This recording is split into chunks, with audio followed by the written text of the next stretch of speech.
Hello बच्चों। आज मैं आपको क्लास 9th जिसका सब्जेक्ट है मैथमेटिक्स इसकी वर्कशीट नंबर 99 कराऊंगी, जिसकी डेट है मेरे पास 4 मार्च 2022। तो आज की वर्कशीट में हम कौन कौन सी वर्कशीट रिवाइज करने वाले हैं, 78 एंड 79 वर्कशीट अपनी रिवाइज करने वाले हैं, जिसमें हम राइट सर्कुलर सिलेंडर इस टॉपिक के बारे में हमने पढ़ा था। ठीक है, तो चलिए आज रिविजन करते हैं। उसकी टोटल एक बार देख लेते हैं कितने 7 क्वेश्चन आए हैं हमारे पास। स्टार्ट करते हैं। यहाँ फर्स्ट में आपसे क्या कह रहा है, A metal pipe is 77 centimeter long. The inner diameter of the cross section is 4 centimeter and the outer diameter being 4.4 centimeter. Find its inner curved surface area, outer curved surface area and total surface area. देखो आपके पास यहाँ पर एक pipe है, ठीक है, metal का। उसके आपको दोनों डायमीटर्स दे रखे हैं, इनर भी और आउटर भी। पाइप है तो दो ही डायमीटर होते हैं इसके, ये तो आपको पता ही होगा। ठीक है, तो अगर मैं यहाँ पर एक पाइप की शेप बना दूं, ठीक है, ऐसा कुछ है, तो उसके अंदर वाला डायमीटर भी दे रखा है, बाहर वाला भी। पहले वाले पार्ट में मुझे इनर कर्व्ड सरफेस एरिया निकालना है। तो सिलेंडर है तो हम क्या करते हैं, इनर कर्व्ड सरफेस एरिया ना, तो इनर रेडियस को R1 मान लेते हैं, क्योंकि दो रेडियस है यहाँ पर, एक को R1 एक को R2 मानना ही पड़ेगा। तो एक को R1 मान लेते हैं। तो हमारे को यहाँ पर इनर का डायमीटर दे रखा है 4, तो यहाँ पर आ जाएगा 4/2 इज इक्वल टू में 2 सेंटीमीटर।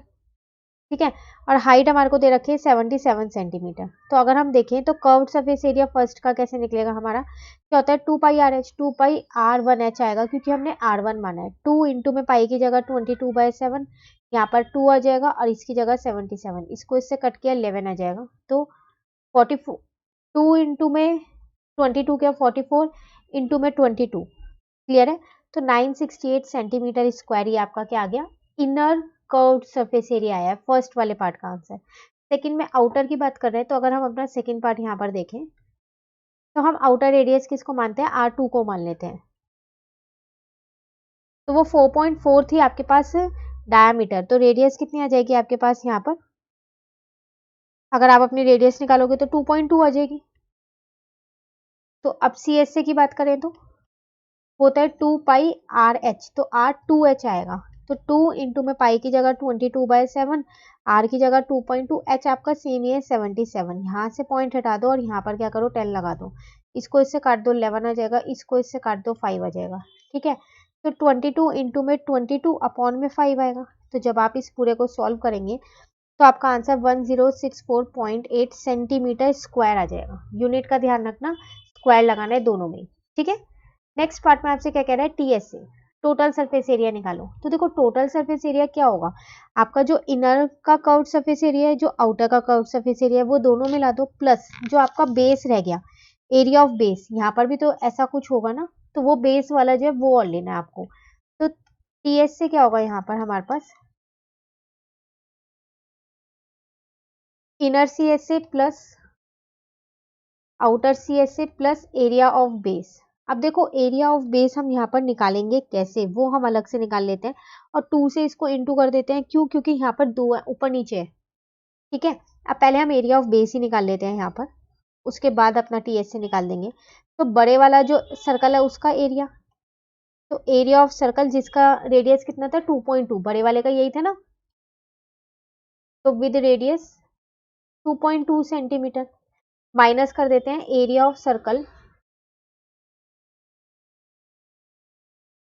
विद रेडियस 2 सेंटीमीटर, क्योंकि छोटे वाला हमारे पास 2 था। ठीक है, अब एरिया ऑफ सर्कल क्या होता है, πr², यही होता है। तो बड़े वाले को R2 माना था तो R2 का स्क्वायर, छोटे वाले को R1 माना था तो R1 का स्क्वायर। पाई को यहाँ से ऐसा करते हैं, हम कॉमन ले लेते हैं। तो R2 का स्क्वायर मतलब 2.2 का स्क्वायर, R1 का स्क्वायर मतलब 2 का स्क्वायर। ठीक है, तो ये आपके पास यहाँ आ जाएगा 22/7 और इसका स्क्वायर करोगे तो कितना आएगा 4.84। अब माइनस का कितना आ जाएगा 4, तो 22/7 इंटू में यहाँ आ जाएगा 0.84, बस इंटू कर दो तो 2.64 सेंटीमीटर स्क्वायर आपका एरिया ऑफ बेस आ गया। ठीक है, चलो अब TSA निकालते हैं। क्या था, इनर कर्व्ड सरफेस एरिया 968 था, plus outer curved surface area 1064.8 था, प्लस क्या था हमारे पास 2 इंटू में एरिया ऑफ बेस, वो था हमने अभी निकाला है 2.64। क्लियर है, इन दोनों को प्लस करेंगे तो 2032.8 आएगा, इन दोनों को मल्टीप्लाई करेंगे तो 5.28 आएगा। अब इन दोनों को प्लस करेंगे तो 2038.08 सेंटीमीटर स्क्वायर ये आपका आ गया एरिया, ये टोटल सरफेस एरिया। क्लियर, चलिए क्वेश्चन नंबर 2 पे आ गए। The diameter of a roller is 84 centimeter and its length is 120 centimeter. It takes 500 complete revolution to move once over to level a playground. Find the area of playground in meter square. ऐसा एक question हमने worksheet में भी किया है. आपको एक roller का डायामीटर और लेंथ दे रखी है. लेंथ मतलब उस रोलर की हाइट दे रखी है. पता है ना रोलर सिलेंडर की शेप का होता है. वो 500 रेवोल्यूशंस ले रहा है एक पूरे प्लेग्राउंड को लेवल करने के लिए, मतलब समतल करने के लिए. तो बताओ उस प्लेग्राउंड का एरिया कितना है, वो आपको बताना है. इस बार नंबर ऑफ रेवोल्यूशन दे रखे हैं, एरिया ऑफ प्लेग्राउंड आपको बताना है. ठीक है, सबसे पहली बात तो रेडियस निकाल लेते हैं. आपको डायमीटर दे रखा है तो वो आपके पास होता है डायमीटर डिवाइडेड बाय 2. तो 84 था शायद, हाँ, तो 84 डिवाइडेड बाय 2 आ जाएगा, तो कितना आ जाएगा 42 सेंटीमीटर. ठीक है, साथ साथ आपको हाइट तो दे ही रखी है यहाँ पर 120 सेंटीमीटर. ठीक है ना, एक बार देख लो क्वेश्चन में, ये रही 120. तो सबसे पहली बात, एरिया ऑफ रोलर अगर हम निकालें यहाँ, तो वो हमारे पास क्या होगा, C S A of cylinder. तो सी एस सी होता है आपके पास 2 पाई आर एच. तो यहाँ आ जाएगा 2 इंटू में पाई की जगह 22/7, आर की जगह 42 और एच की जगह 120. ठीक है, आप इसको कट कर लो, इसको इससे कट कर दो, 6 पे आ जाएगा, क्योंकि 6 7 जब 42 होता है. तो 44 इंटू में यहाँ पर 6 इंटू में 120 आ जाएगा. इन सबको इंटू कर दो तो 31680 सेंटीमीटर स्क्वायर. ये एरिया ऑफ रोलर आ गया, मतलब कि 1 रेवोल्यूशन, एक रेवोल्यूशन में इतना एरिया लगेगा. एरिया ऑफ 1 रेवोल्यूशन है ये. आपने कितने किए थे 500, तो एरिया ऑफ 500 रेवोल्यूशन, तो 500 को इससे इंटू कर दो, तो आपका यहाँ पर आ जाएगा 15840000 सेंटीमीटर स्क्वायर. लेकिन आपको प्लेग्राउंड का एरिया मीटर में निकालना था, मीटर स्क्वायर में. यही आपका एरिया ऑफ प्लेग्राउंड आया है, और ये सेंटीमीटर में है. तो अब मीटर में कैसे निकालेंगे, तो एरिया ऑफ प्लेग्राउंड, इसको मीटर में कन्वर्ट करना है ना, तो सेंटीमीटर से मीटर में जाने के लिए 100 से डिवाइड करते हैं. यहाँ सेंटीमीटर स्क्वायर है तो 2 बार 100 से डिवाइड करेंगे, क्योंकि यहाँ स्क्वायर लगा हुआ है. 2020 ये यहाँ पर कट गई, तो 1584 मीटर स्क्वायर आपका आंसर. क्लियर. चलिए क्वेश्चन नंबर 3 पे आ गए. फाइंड द लेटरल और curved surface area of a close cylindrical petrol storage tank that is 4.2 metre in diameter and 4.5 metre in high. कह रहा है आपको सी एस से निकालना है एक क्लोज सिलेंड्रिकल टैंक का. बहुत आसान है, दोनों चीज आपको दे रखी है, हाइट भी और डायमीटर भी, तो रेडियस तो निकल ही जाएगी इजिली. तो पहले हाइट ऑफ टैंक लिख देते हैं, तो वो आपके पास है 4.5 मीटर. रेडियस मैं यहाँ पर निकाल लेती हूँ. मुझे डायमीटर दे रखा है 4.2, उसको 2 से डिवाइड कर दूंगी तो मेरा 2.1 मीटर आ जाएगा. तो सी एस से कैसे आएगा, 2 पाई आर एच होता है. 2 ऐसी है, पाई की जगह 22/7 है, आर की जगह 2.1 है और एच की जगह 4.5 है. यहाँ से पॉइंट हटा के यहाँ 10 ले लिया, यहाँ से पॉइंट हटा के यहाँ 10 ले लिया, इसको इससे कट कर दिया 3 पे. तो 44 इंटू में 3 इंटू में 45 अपॉन में 100 आ जाएगा. ठीक है, जब आप इन सबको सॉल्व करोगे, मल्टीप्लाई डिवाइड करोगे, तो 59.4 मीटर स्क्वायर आपका सी एस से आ गया. क्लियर. चलिए second part. How much steel was actually use if 1/12 of the steel actually use was wasted in making the tank. अब कह रहे बताओ कितनी स्टील यूज हुई होगी अगर 1/12 स्टील जो है ना, जो आपने एक्चुअल में यूज की थी, उसकी वेस्ट हो गई है उस टैंक को बनाने में. ये फर्स्ट वाले से ही कनेक्ट है, पेट्रोल स्टोरेज टैंक की ही बात हो रही है. तो देखो कैसे करेंगे. सबसे पहली बात तो फिर मुझे इसका सी एस से नहीं टी एस से पता होना चाहिए, तभी तो मैं बता पाऊंगी, क्योंकि स्टील तो पूरे में लगी होगी. तो टोटल सरफेस एरिया पता होना चाहिए. तो अगर हम टी एस से की बात करें तो वो होता है हमारे पास 2 पाई आर ब्रैकेट में आर प्लस एच. ठीक है ना, तो 2 ऐसी है, पाई की जगह 22/7 है, आर की जगह 2.1 है, आर प्लस एच मतलब 2.1 प्लस 4.5. क्लियर है. अब आप यहाँ पर से क्या करो, पॉइंट हटा के 10 ले लो, इसको इससे काट दो 3 पे, तो ये हो जाएगा 44 इंटू में 3 अपॉन में 10 और यहाँ पर आ जाएगा 6.6. ठीक है, अब यहाँ से भी पॉइंट हटा के 10 ले लो, तो 3 4 जा 12 और 13 इंटू में 66 अपॉन में 100 आ गया. तो यहाँ से आपका टी एस से निकल गया 87.12 मीटर स्क्वायर. ठीक है, अब मुझे नहीं पता इस टैंक को बनाने में कितनी स्टील यूज हुई थी, तो लेट कर लेते हैं. Let amount of steel used in making the tank. Is equals to x मान लेते हैं। तो स्टील वेस्ट कितनी हुई 1/12 इसका, तो स्टील वेस्टेड निकालेंगे तो कितना आ जाएगा x/12 आ जाएगा। इसका ही तो 1/12 वेस्ट हुआ था। ठीक है, तो amount of steel required minus amount of steel wasted, वो किसके बराबर होगा, टीएसए के, टीएसए ऑफ टैंक, क्योंकि टैंक में तो उतनी स्टील लगी होगी जितनी ही टोटल चाहिए थी मेरे पास, उसमें से जितना वेस्ट हो गया वो हटा देती हूँ। तो टोटल एक्स थी, उसमें से x/12 वेस्ट हो गया, बाकी जो बच गई वो मेरी उसमें लग गई अपने टैंक में। तो टोटल सरफेस एरिया इसका कितना है यहाँ पर 87.12। ठीक है, तो इसके नीचे 1 लगा के बेस सेम करते हैं। 12x minus x upon 12 is equal to 87.1/2, तो 11x हो गया यहाँ पर। ठीक है, इस 12 को मैं उधर ले गई तो मल्टीप्लाई का हो जाएगा। अब इस 11 को भी मैं उधर ले गई 87.1/2 इंटू में 12 अपॉन में 11, तो x आपके पास कितना आ जाएगा 95.04 मीटर स्क्वायर। x क्या माना था आपने, जितनी स्टील आपने एक्चुअल में यूज की उस टैंक को बनाने में, तो लिख दो 95.04 metre square steel was used in actual while making the tank, while making such a tank. Clear. चलिए क्वेश्चन नंबर 4 पे आ गए। यहाँ आपसे कह रहा है if the lateral surface area of a cylinder is 94.2 centimetre square and its height is इतना, find its radius and its volume. इस बार आपको लेटरल सरफेस एरिया दिया है, हाइट दी है, रेडियस और वॉल्यूम आपको निकालनी है। ठीक है, करेंगे कैसे देखिए यहाँ पर।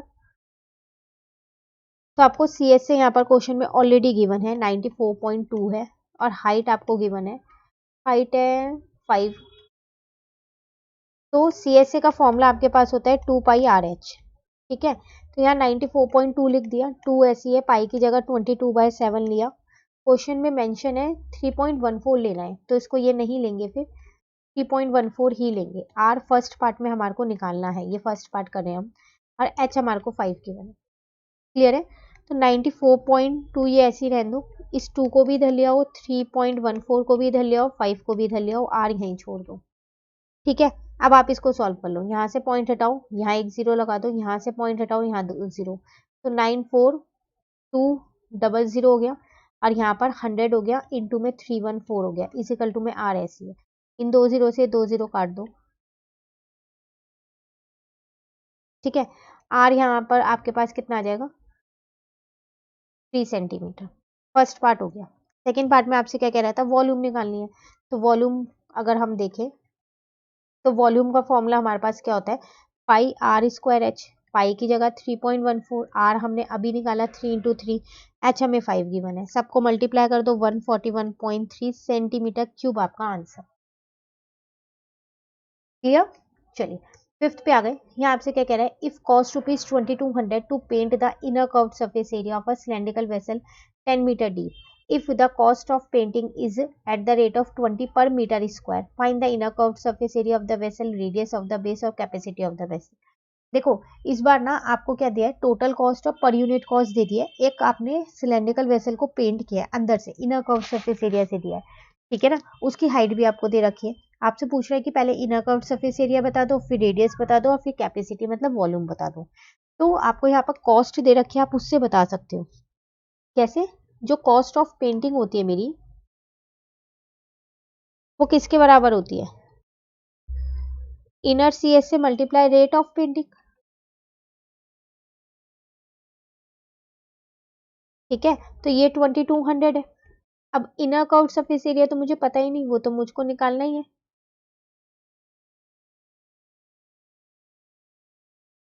रेट ऑफ पेंटिंग मुझे पता है कि 20 था, तो बस इनर कर्व्ड सरफेस एरिया आ जाएगा 2200 अपॉन में 20 कर दो, 0 से 0 काट दो, 110। ठीक है ना, इसका मतलब आपका फर्स्ट पार्ट निकल गया इनर सी एस से, वो आ गया 110 मीटर स्क्वायर। फर्स्ट में तो यही पूछा था, सेकंड में रेडियस पूछिए। तो इनर सी एस से क्या होता है हमारे पास 2πRH, ये मुझे 110 पता है, 2 इंटू में पाई पता है 22/7। आर अगर हम देखें तो हमें क्वेश्चन में फाइंड ही करना है। एच मुझे क्वेश्चन में दे रखा है, डीप कितना था 10 मीटर, इंटू में 10 आ जाएगा। तो 110 इंटू में 7 और इन सबको नीचे लिया, 2 इंटू में 22 इंटू में 10। ठीक है, इसको इससे कट कर दिया, यहाँ पर इसको इससे कट किया, 2 आ जाएगा। अब अगर हम देखें तो आर हमारे पास आ गया है 7/4। आप इसको यहीं भी छोड़ सकते हैं और आप इसको पॉइंट में भी लिख सकते हैं। क्लियर। थर्ड पार्ट में कह रहा था कैपेसिटी निकालनी है, मतलब कि वॉल्यूम की बात कर रहे हैं ना। तो कैपेसिटी ऑफ वेसल क्या हो जाएगी, वो हो जाएगी पाई आर स्क्वायर एच। तो 22/7 हो गया। आर अभी निकाला है 7/4। आपकी मर्जी, आप पॉइंट वाला भी ले सकते हैं और फ्रैक्शन वाला भी ले सकते हैं। आपको डीप 10 दे रखा था, ये इससे कट हो गया। ठीक है, अब 220 अपॉन में 4 4 जा 16 बचा। सॉल्व कर लो, 96.25 मीटर क्यूब ये आपकी वॉल्यूम आ गई, या फिर ये कहो कैपेसिटी आ गई। क्लियर। चलिए नेक्स्ट है क्वेश्चन नंबर 6। यहाँ आपसे क्या कह रहा है, the pillars of a temple are cylindrical shape. ये एक टेम्पल दे रखा है, इसके जो पिलर्स है वो सिलेंड्रिकल शेप में। If each pillar has a circular base of radius 20 centimetre and height 10 centimetre. हर एक पिलर का आपको रेडियस और हाइट दे रखी है। How much concrete mixture would be required to build 14 such pillar. तो एक मिक्सचर आपको बनाना है, तो बताओ 14 पिलर्स के लिए बनाना है तो कितना वो मिक्सचर चाहिएगा। तो पहले एक की वॉल्यूम निकाल लेंगे तो पता चल जाएगा, 14 की वॉल्यूम निकल जाएगी। उतना ही मिक्सचर चाहिए होगा जितना सिलेंडर की वॉल्यूम होगी, या फिर ये कहूँ जितनी उस पिलर की वॉल्यूम होगी। ठीक है ना, तो कैसे निकालेंगे इसको। तो मुझे आर यहाँ पर दे रखा है, एक बार यूनिट चेक कर लो। देखो ये 20 सेंटीमीटर है, ये मीटर है, चेंज करना पड़ेगा। तो ये 20 सेंटीमीटर है, इसको अगर मैं मीटर में करूंगी तो 100 से डिवाइड कर दूंगी, तो कितना आ जाएगा, 2/10 मीटर आ जाएगा। और हाइट मुझे एच दे ही रखा है 10 मीटर। तो volume of one cylindrical pillar की बात करते हैं हम यहाँ, वो आपके पास होता है पाई आर स्क्वायर एच। पाई की जगह 22/7, आर की जगह 2/10, और 2/10 आप चाहो तो पॉइंट में भी लिख सकते हो, एच है 10। ये कट गया। ठीक है, तो 2 इंटू में 4 आ गया और नीचे आपके पास 70 है। क्लियर है। तो यहाँ पर आ जाएगा 88/70 मीटर क्यूब। अब वॉल्यूम ऑफ 14 सिलेंड्रिकल टैंक निकालते हैं, सॉरी टैंक नहीं पिलर, क्योंकि पिलर की बात हो रही है यहाँ। 88/70 इंटू में 14 कर देंगे। ठीक है, अब ये आपको पता है दोनों कट रहे हैं 7 से, तो 2 8 जा 16 और एक 17, तो ये आपके पास आ जाएगा 17.6 मीटर क्यूब। तो इतना ही मिक्सचर आपको चाहिए। क्लियर। चलिए last 7th question. At a Ramzan Mela a stall keeper in one of the food stall has a large cylindrical vessel of base radius 15 centimeter filled up to a height of 32 centimeter with orange juice. The juice is filled in small cylindrical glasses of radius 3 centimeter up to a height of 8 centimeter and sold for rupees 15 each. How much money does the stall keeper receive by selling the juice completely? देखो यहाँ पर ना एक stall लगा था, उसमें क्या था, एक जो स्टॉल कीपर है ना वो जूस बेच रहा है। उसने जो बड़ा सिलेंड्रिकल उसका वेसल था ना, उसने उस जूस को क्या किया, छोटे छोटे ग्लासेस में फिल कर दिया। डायमेंशंस आपको दोनों की दे रखी है, उस बड़े वाले सिलेंड्रिकल वेसल की भी और जो ग्लासेस थे उसकी भी। आपसे कह रहा है अब उसने ना एक ग्लास 15 रुपए में बेचा है, तो बताओ कितने पैसे कमाए। पहले तो मुझे ये पता होना चाहिए उसने कितने ग्लास बेचे हैं, तभी तो मैं निकाल पाऊंगी, है ना। जब तक मुझे ये नहीं पता होगा तो कैसे निकालूंगी। अब देखो नंबर ऑफ ग्लासेस कैसे निकालेंगे, जितना मेरा सिलेंड्रिकल वेसल की वॉल्यूम होगी उतने मैंने क्या करना है, उसकी वॉल्यूम होगी किसकी, जो हमारे जितने ग्लासेस भरे हैं उसकी। ठीक है, तो पहले हम क्या करते हैं, उसकी वॉल्यूम ही निकाल लेते हैं। तो volume of juice in vessel, तो वो हो जाएगा मेरे पास पाई आर स्क्वायर एच। देखा जाए तो पाई आपके पास कितना है, यहाँ पर पाई को पाई छोड़ दो क्योंकि दोनों में यूज करना है पाई, और आर आपको 15 दे रखा है, एच आपको 32 दे रखा है। तो यहाँ पर आ जाएगा 15 इंटू में 15, एच आ जाएगा 32। ठीक है, इसको ऐसे ही छोड़ दो सेंटीमीटर क्यूब में। ऐसे ही अब क्या करो, आप अपना वॉल्यूम ऑफ जूस निकाल लो कि एक गिलास में कितना आया होगा इन 1 गिलास, क्योंकि मुझे नंबर ऑफ ग्लासेस नहीं पता। तो उसका फॉर्मूला क्या लगाने वाले हो आप, पाई आर स्क्वायर एच, लेकिन डायमेंशन अलग है तो पाई डैश स्क्वायर और एच भी डैश कर दिया, क्योंकि इसका जो आर है वो 3 है और एच है वो 8 है। तो पाई को पाई रहने दिया, इंटू में 3 इंटू में 3 इंटू में 8 कर दिया, सेंटीमीटर क्यूब हो गया। यहाँ तक क्लियर है। अब यहाँ पर निकालेंगे कैसे, नंबर ऑफ ग्लासेस सोल्ड, वो कैसे निकालेंगे यहाँ पर, तो वो निकलेगा आपके पास volume of juice in vessel, उस वेसल में कितना जूस था, divided by volume of juice in 1 glass. अब देखो मैंने पाई नहीं खोला था तो आसान हो जाएगा ना मेरे लिए, पाई से पाई कट जाएगा। अगर मैं खोलती तो थोड़ा मुश्किल हो जाता, और कैलकुलेशन भी नहीं की थी तो अभी आपस में कट हो जाएंगे। पाई से पाई काट दिया, इसको इससे काट दो, 3 5 जा, इसको इससे काट दो, ठीक है, और इसको इससे काट दो, तो 25 इंटू में 4 मतलब कि 100 आ गया है। तो 100 ग्लासेस मैंने सोल्ड किए हैं। अब मैं कॉस्ट निकाल सकती हूँ यहाँ। Money received by selling 1 glass, एक ग्लास को बेचने में मुझे कितने 3 रुपए मिल रहे, and sold for 15 each, 15 rupees मिल रहे थे, ठीक है। तो 100 ग्लासेस के कितने मिलेंगे, 15 इंटू में 100, इसका मतलब उसको 1500 रुपीज मिल रहे हैं उस स्टॉल कीपर को। क्लियर, ये था आपके पास क्वेश्चन। इसी के साथ आपकी वर्कशीट कंप्लीट हो गई। इंपॉर्टेंट वर्कशीट है, कोई भी डाउट हो आप कमेंट करके पूछ लीजिएगा। नेक्स्ट वर्कशीट जो है वो नेक्स्ट वीडियो में करेंगे। वीडियो अच्छी लगी तो लाइक ज़रूर कीजिएगा और मेरे चैनल को सब्सक्राइब कीजिए। Thank you.